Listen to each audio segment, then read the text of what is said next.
Tuhan berfirman kepada Musa, "Panggillah Harun dan anak-anaknya bersama-sama dengan dia, dan ambillah pakaian-pakaian, minyak urapan, dan lembu jantan korban penghapus dosa, 2 domba jantan, dan bakul berisi roti yang tidak beragi. Lalu suruhlah berkumpul segenap umat ke depan pintu kemah pertemuan."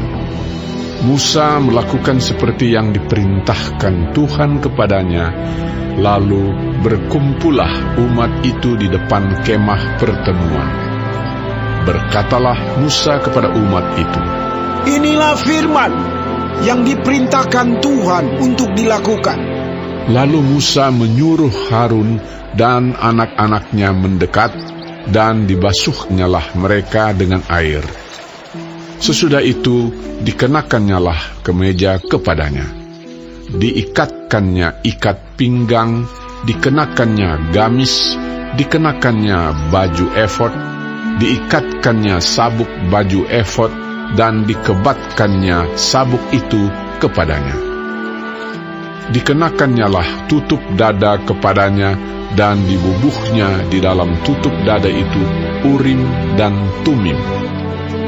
Kemudian ditaruhnyalah serban di kepalanya, dan di atas serban itu di sebelah depan ditaruhnyalah patam emas, yakni jamang yang kudus, seperti yang diperintahkan Tuhan kepada Musa. Musa mengambil minyak urapan, lalu diurapinyalah kemah suci, serta segala yang ada di dalamnya, dan dikuduskannya semuanya itu.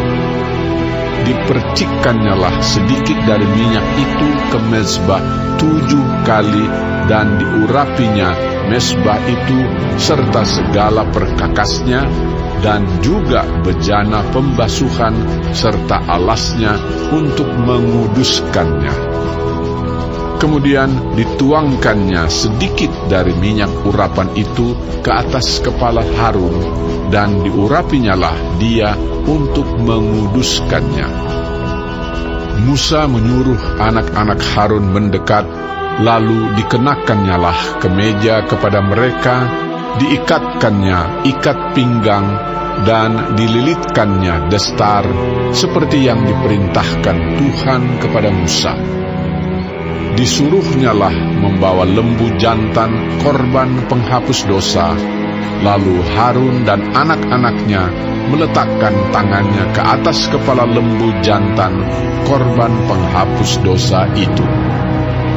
Lembu itu disembelih, lalu Musa mengambil darahnya, kemudian dengan jarinya dibubuhnyalah darah itu pada tanduk-tanduk mezbah sekelilingnya, dan dengan demikian disucikannyalah mezbah itu dari dosa. Darah selebihnya dituangkannya pada bagian bawah mezbah. Dengan demikian dikuduskannya mezbah itu, dan diadakannya pendamaian baginya. Diambillah segala lemak yang melekat pada isi perut, umbai hati, kedua buah pinggang serta lemaknya, lalu Musa membakarnya di atas mezbah. Tetapi lembu jantan itu dengan kulit, daging dan kotorannya dibakarnya habis di luar perkemahan, seperti yang diperintahkan Tuhan kepada Musa. Kemudian disuruhnya membawa domba jantan korban bakaran, lalu Harun dan anak-anaknya meletakkan tangannya ke atas kepala domba jantan itu. Domba itu disembelih, lalu Musa menyiramkan darahnya pada mezbah sekelilingnya. Domba itu dipotong-potong menurut bagian-bagian tertentu, lalu Musa membakar kepalanya dan bagian-bagiannya dan lemaknya. Tetapi isi perut dan betisnya dibasuh dengan air, lalu Musa membakar seluruh domba jantan itu di atas mezbah. Itulah korban bakaran yang baunya menyenangkan, yakni suatu korban api-apian bagi Tuhan seperti yang diperintahkan Tuhan kepada Musa. Kemudian disuruhnya membawa domba jantan yang lain, yakni domba persembahan pentahbisan. Lalu Harun dan anak-anaknya meletakkan tangannya ke atas kepala domba jantan itu. Domba jantan itu disembelih. Lalu Musa mengambil sedikit dari darahnya dan membubuhnya pada cuping telinga kanan Harun, pada ibu jari tangan kanan, dan pada ibu jari kaki kanannya.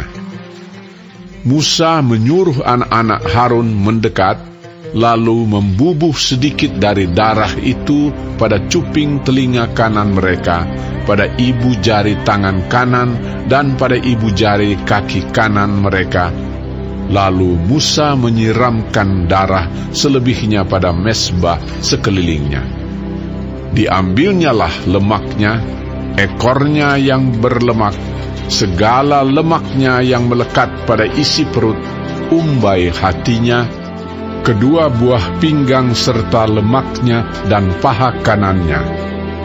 Dan dari dalam bakul berisi roti yang tidak beragi, yang ada di hadapan Tuhan, diambilnyalah satu roti bundar yang tidak beragi, satu roti bundar yang diolah dengan minyak, dan satu roti tipis, lalu diletakkannya di atas segala lemak dan di atas paha kanan itu, dan ditaruhnya seluruhnya di telapak tangan Harun dan di telapak tangan anak-anaknya, dan dipersembahkannya semuanya sebagai persembahan unjukan di hadapan Tuhan. Kemudian Musa mengambil semuanya dari telapak tangan mereka, lalu dibakarnya di atas mezbah, yaitu di atas korban bakaran. Itulah persembahan pentahbisan untuk menjadi bau yang menyenangkan. Itulah suatu korban api-apian bagi Tuhan. Musa mengambil dada domba itu dan mempersembahkannya sebagai persembahan unjukan di hadapan Tuhan. Itulah yang didapat Musa sebagai bagiannya dari domba jantan persembahan pentahbisan itu, seperti yang diperintahkan Tuhan kepada Musa. Dan lagi Musa mengambil sedikit dari minyak urapan dan dari darah yang di atas mezbah itu, lalu dipercikkannya kepada Harun, ke pakaiannya, dan juga kepada anak-anaknya, dan ke pakaian anak-anaknya. Dengan demikian, ditahbiskannya Harun, pakaiannya, dan juga anak-anaknya, dan pakaian anak-anaknya. Berkatalah Musa kepada Harun dan kepada anak-anaknya, "Masaklah daging itu di depan pintu kemah pertemuan. Di sanalah harus kamu memakannya dengan roti yang ada di dalam bakul untuk persembahan pentahbisan. Seperti yang telah kuperintahkan dengan berkata, Harun dan anak-anaknya haruslah memakannya. Dan apa yang tinggal dari daging dan roti itu haruslah kamu bakar habis dengan api. Janganlah kamu pergi dari depan pintu kemah pertemuan selama 7 hari, sampai kepada genapnya perayaan pentahbisan. Karena perayaan pentahbisan akan berlangsung 7 hari lamanya. Seperti yang diperbuat pada hari ini, demikian juga diperintahkan Tuhan kamu perbuat kelak untuk mengadakan pendamaian bagimu. Di depan pintu kemah pertemuan haruslah kamu tinggal siang malam 7 hari lamanya. Dan kamu harus lakukan kewajibanmu terhadap Tuhan dengan setia, supaya janganlah kamu mati, karena demikianlah diperintahkan kepadaku." Maka Harun dan anak-anaknya melakukan segala firman yang diperintahkan Tuhan dengan perantaraan Musa.